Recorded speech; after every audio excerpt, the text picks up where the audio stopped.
Hello दोस्तों, आप सभी का नित्य उपहार में बहुत बहुत स्वागत है। आज हम बनाएंगे पफ फ्लावर।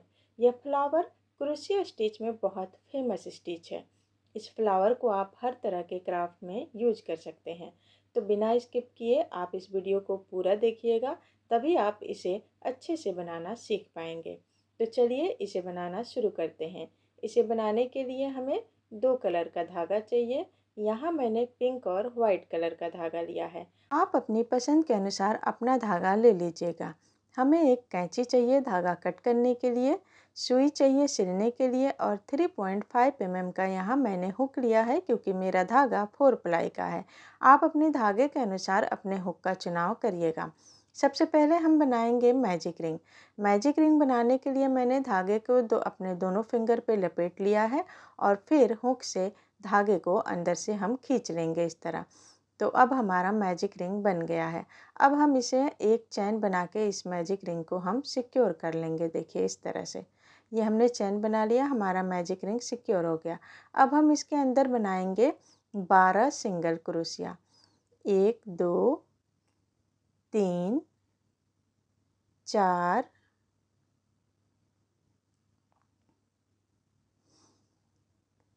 5 6 7 8 9 10 11 और ये 12। तो हम मैजिक रिंग के अंदर 12 सिंगल क्रोशिया बनाए हैं। अब हम मैजिक रिंग को धागे से को खींच के क्लोज कर लेंगे, बंद कर लेंगे। अच्छे से हम इसे बंद कर लेंगे और फिर हम एक स्लिप स्टिच की सहायता से अपने मैजिक रिंग को पहली स्टिच में लगा के ऐसे जोड़ लेंगे। देखिए इस तरह से हम पिंक कलर के धागे से मैजिक सर्कल बनाए हैं। अब हम वाइट कलर का धागा जोड़ेंगे। तो जहाँ हमने पिंक रंग का स्लिप स्टिच जोड़ा था वहीं पे हम वाइट रंग के धागे को इस तरह से देखिए जोड़ेंगे।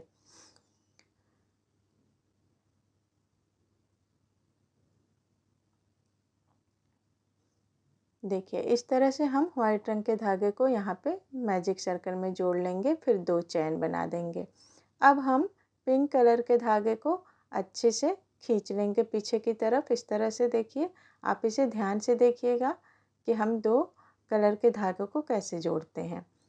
तो यहाँ मैंने 2 कलर के धागे को जोड़ना भी आपको सिखा दिया है। तो देखिए यह पता ही नहीं चल रहा है कि हमारी दूसरी लाइन बन गई। अब हम पिंक कलर के धागे को काट के गांठ बांध देंगे। तो देखिए पहले हमने 2 चैन बना रखा था वाइट वाले से।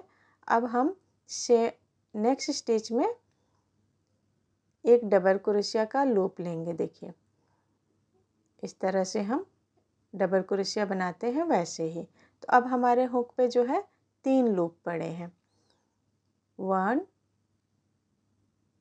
1 2 3 इस तरह। अब हम फिर से एक बार और करेंगे तो ये 2 लूप आ गए हमारे हुक पे। अब टोटल हमारे हुक पे जो है 5 लूप हो गए। फिर एक बार और करेंगे तो ये 7 लूप हो जाएंगे। फिर एक बार और करेंगे सेम स्टिच में ही तो ये 9 लूप हो गए। फिर एक बार और करेंगे तो 11 हो गए और एक बार और हम करेंगे तो ये टोटल हमारे हुक पे जो है 13 लूप होंगे। तो आप गिन लीजिएगा, ये टोटल हमने 6 बार जो है हुक को अंदर से निकाला है पहले वाले स्टिच से। तो हमारे हुक के ऊपर 13 लूप आए हैं। 4 हो गए, 5 6 7 8 9 10 11 12 13।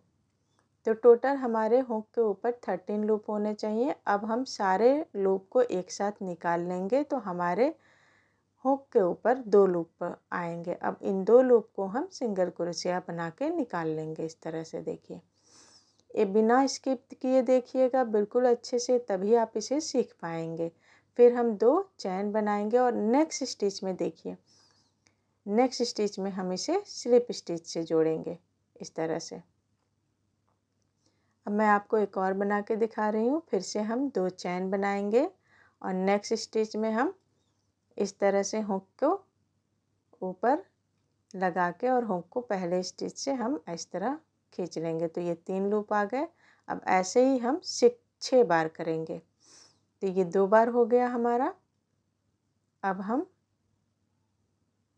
तीसरी बार करेंगे, फिर हम चौथी बार इसी तरह से करेंगे सेम स्टिच में, फिर 5वीं बार और एक लास्ट ये 6वीं बार।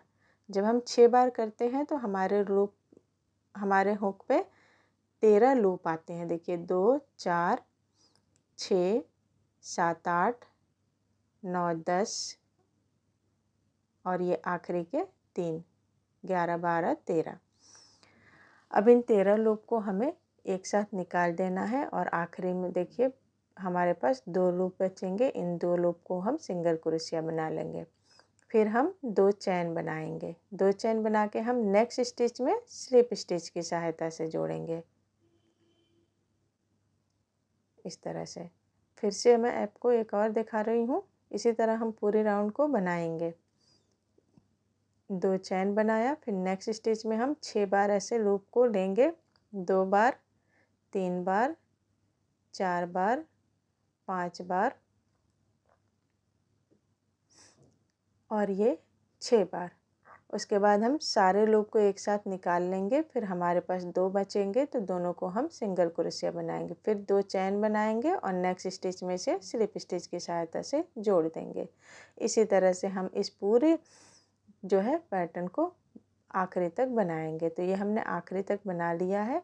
अब हम इसे स्लिप स्टिच की सहायता से ये आखिरी में जोड़ देंगे। देखिए तो टोटल हमारे पास जो है इस पफ फ्लावर की 6 पंखुड़ियाँ बन के तैयार होंगी। अगर हम 12 सिंगल क्रोशिया बनाएंगे तो 6 पंखुड़ियाँ तैयार होंगी। अगर आपको ज़्यादा बनानी हो तो आप इसे ज़्यादा भी बना सकते हैं। आप 18 अगर सिंगल क्रोशिया देंगे तो आपका जो पफ फ्लावर है वो 9 बन के तैयार होगा। अब हम धागे को इस तरह से कट कर देंगे और इसे अच्छे से बांध देंगे और एक्स्ट्रा धागे को कट कर देंगे। तो देखिए ये हमारा पफ फ्लावर बनके तैयार हो गया है। आप इसे किसी भी चीज़ में लगा सकते हैं। आप इसे बैग में लगा सकते हैं, फ्रॉक में लगा सकते हैं, दुपट्टे में लगा सकते हैं, किसी भी प्रोजेक्ट में आप इसे लगा सकते हैं। और कई बार तो पफ फ्लावर के बैग भी बनते हैं। तो देखिए मेरे पास ये छोटा सा पाउच बैग है, तो मैं यहाँ पे इसे चिपका दूंगी या फिर सुइयों की सहायता से हम इसे सिल लेंगे। इस तरह से आप इसे कहीं भी लगाएंगे ये बहुत अच्छा दिखता है। अगर वीडियो अच्छी लगी तो लाइक कर दीजिए, कमेंट में कुछ अच्छा लिख दीजिए, चैनल को सब्सक्राइब कर दीजिए और बेल आइकन को दबाना बिल्कुल मत भूलिए। तो मिलते हैं अगले वीडियो में, तब तक के लिए नमस्कार, बाय बाय।